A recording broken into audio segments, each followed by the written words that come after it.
What's up everybody, this is Danny, and today I have the new iPhone 13 Pro and 13 Pro Max. So I want to answer the question, if you already have a 12 Pro or 12 Pro Max, is it worth upgrading to?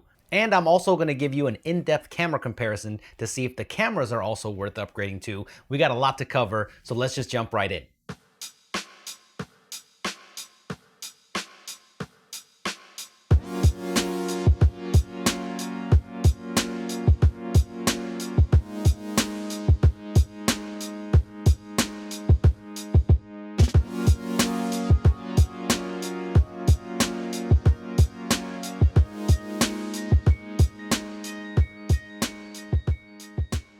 Before I do anything with these iPhones, I always put a glass screen protector and a case combo on it first because I am 100% guaranteed to drop these during a camera comparison. So I learned very early on to fully protect my investment before I go out. The channel sponsor Spigen has the absolute easiest glass screen protector install of all time with their easy fit, no matter what iPhone 13 you choose. The perfectly cut out tray takes all the guesswork out of it. I get a perfect installation every time.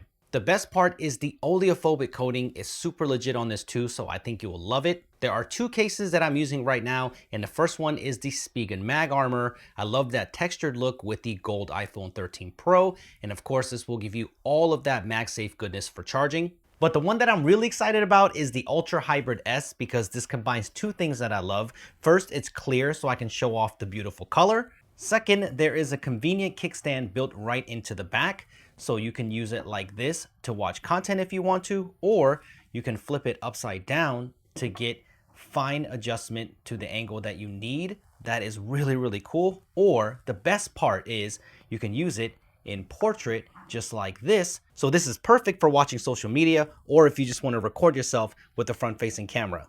This is amazing. Spigen also updated all Ultra Hybrid models with anti-yellowing material called blue resin, so you don't have to worry about it turning yellow right away. So if you're interested in a solid glass screen protector and case combo, I will leave them linked all down below. So let's quickly go over 5 reasons why you may even consider this upgrade, because this one is not a total redesign, but I still love the build quality and looks of the iPhone 13 Pro. The stainless steel looks premium, it has that clean boxy design, and there are a ton of colors to choose from. But I think the biggest reason to go Pro this year over the iPhone 13 and the iPhone 13 mini is the ProMotion display. If you've never experienced a 120Hz display before, like on the latest Samsung phones or even the iPad Pro, you will know exactly what a silky smooth experience it is. It's really hard to show you this improvement in refresh rate over video. You really have to experience it for yourself. But this means everything will just feel more responsive and look smoother, and I'm betting you that you will notice immediately as soon as you pick one of these up. The frame rate will match whatever you're doing, so videos are still going to look cinematic, but when you need that ramp up, like when you are playing games, it will look and feel incredible. Oh, and you may notice that there is a smaller notch this year, so some people will notice that as well, but the front-facing camera and Face ID is exactly the same setup, just a smaller footprint.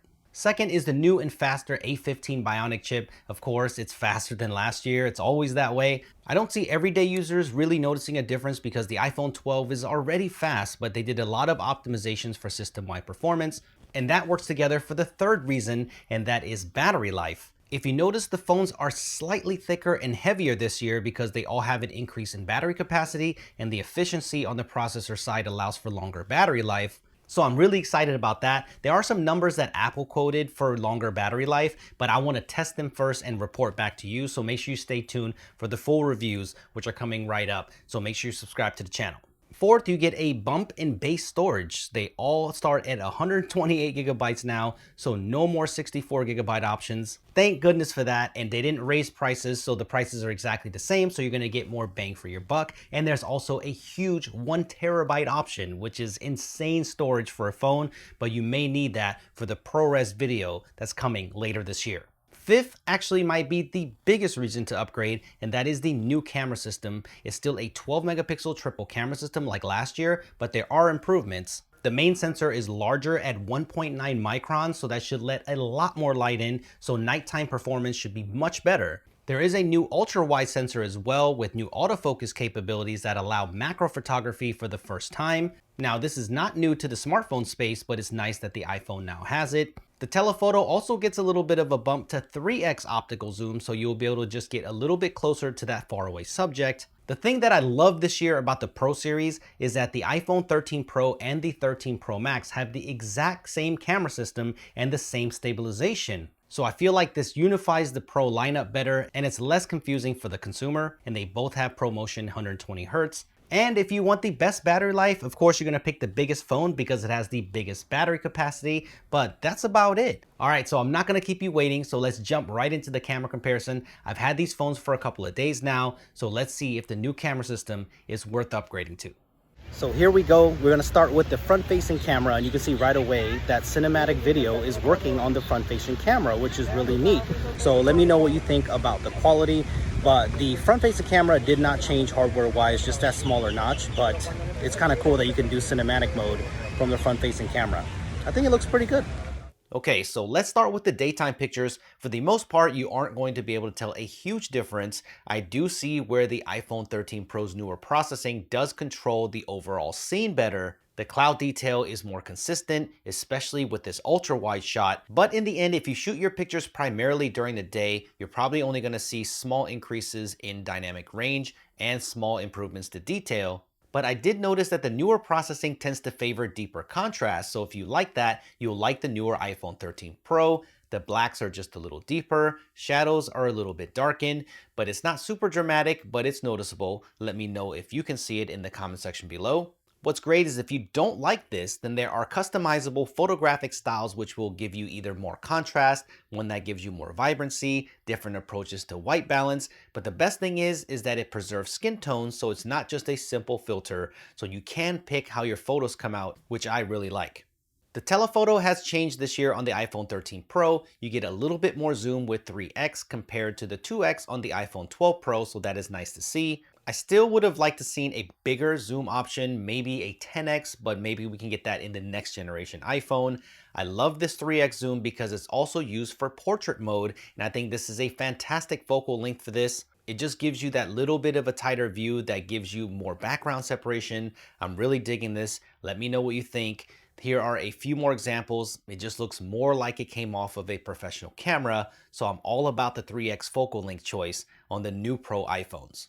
The ultra wide is also new this year with the bigger sensor on the iPhone 13 Pro and 13 Pro Max. I'm seeing some detail improvements. This is punched in 300% scale, and you can see the texture on the sign better on the new iPhone, and everything is just a little sharper, so this is great to see. It all depends on the scenario. Sometimes the iPhone 13 Pro decides to add some more contrast to the scene, while the iPhone 12 Pro favors more shadow detail. But for the most part, the newer phone does a better job with ultra wide shots, so this is a welcome improvement. The ultra wide camera now has autofocus too on the iPhone 13 Pro, so this gives the ability to do macro shots now. This is a first for the iPhone. It's not even fair, so if you like to get up close, then you will need the new iPhones. It's similar to Samsung's approach on the Galaxy S21 Ultra. It's done automatically. When you get up close, it just switches to the ultra wide seamlessly. But this does have its ups and downs. Sometimes you just want to get that close-up shot with a lot of background separation, but you can't turn this feature off at this time. Apple says they're thinking about adding an option where you can turn it off. I would like the choice because sometimes you just end up getting a more digital looking shot with the ultra wide like this one, where I prefer the 12 Pro's main sensor shot here. Video looks similar here, up to 4K 60 frames per second on both. That can shoot Dolby Vision if you want. Still the best video camera on a smartphone, so you won't be disappointed with either. Even punching in, you can see that the video is very similar during the day. There might be some minor improvements, but nothing that stands out. The new feature that you may want this year is cinematic video on the iPhone 13 Pro. This is basically portrait mode for video, so it works fairly well when you're on a human subject and adds some nice background blur like you may see on cinema cameras. But the downside is that it doesn't work well on non-human subjects. But granted, this is very early in the software, so I'm sure things will improve with software updates down the line. The intelligent focus transitions are really cool, and you can see when my son looks away, it automatically changes focus to my daughter, and then when he looks back, the focus quickly changes back, so this is awesome. The 3x telephoto also gives a cool perspective as well. This mode is not perfect by any means, but it's very cool to have, and I can't wait to test this more. I have a full video coming for you soon, but know that this is limited to 1080p, but I don't think that's a huge deal. Low light is what I really wanted to test out, and I'm happy to say that there are some improvements here, and while it's not drastic, it's something that I'm excited about. First thing you will notice is that when you just snap a picture, the shot is just cleaner all around. In almost every shot that I took, I noticed big improvements in noise reduction. Just take a look up here in the sky and the clouds punched in, you can really see it. But what I'm happy about is that this improvement is also shown in the night mode. Here is a shot without night mode, and here is a shot with night mode, and it looks better all around. And even when you punch in, you can just see how much cleaner the overall shot is. And it's also a little sharper too, with more detail in the entire picture. Now this is something here that will make a real world difference to how you shoot at night. Sometimes it takes the new iPhone less than half the time to produce these results. The exposure for the iPhone 13 Pro only took 1 second, while the iPhone 12 Pro took 3 seconds, so that is a significant difference in holding that phone still. This means less potential for shake to be introduced in the shot, and just a better experience overall with nighttime photography, which I am all for. Another thing that I like, but others might not, is that the new iPhone's processing tends to let the dark areas be dark areas more often, so you're going to get more contrasty looking photos at night. This can make the shadows look darker in most scenarios. Just like the daytime, the blacks look a little darker and you get more of a dramatic look, which I don't mind. Even if you extend to the longest exposure like I did here on the tripod, they both expose for 10 seconds. The iPhone 12 Pro has the brighter shot with more of a shadow increase, so this is going to be a personal preference thing for sure. But keep in mind you have photographic styles with the iPhone 13 Pro at night, so you can adjust the outcome if you want things a little bit brighter or if you want a different look. And night mode also works here too, so you can capture more light. I am also happy to say that the ultra wide is showing the same improvements with its bigger sensor. Just snapping a picture, you can immediately see how much better it is. Punch into the building and you can see how much cleaner the shot is. There's so much noise on the iPhone 12 Pro. When you kick in night mode, the 12 Pro does a lot better, but the 13 Pro is still a better shot with more detail. You can really see it here. Remember the difference on the nighttime exposure on the main camera? Maxing out the ultra wide on a tripod gives you 10 seconds on the older phone, while the 13 Pro only exposes for 3 seconds. So that is so much faster, and here is that result.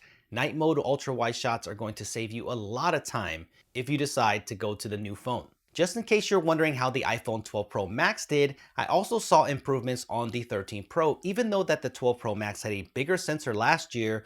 While this one isn't as dramatic, when you punch in, you can still see that there's better noise reduction on the 13 Pro. When night mode kicks in, the change is harder to see unless you really peep, but it is a sharper and cleaner shot, just not as drastic as coming from the smaller 12 Pro. The ultra wide, again, such a big difference, especially without night mode. It's a huge leap, especially with noise and detail. So if you want me to do a dedicated video comparison on the iPhone 12 Pro Max and the 13 Pro Max, let me know. And if enough people are interested, I will make that happen.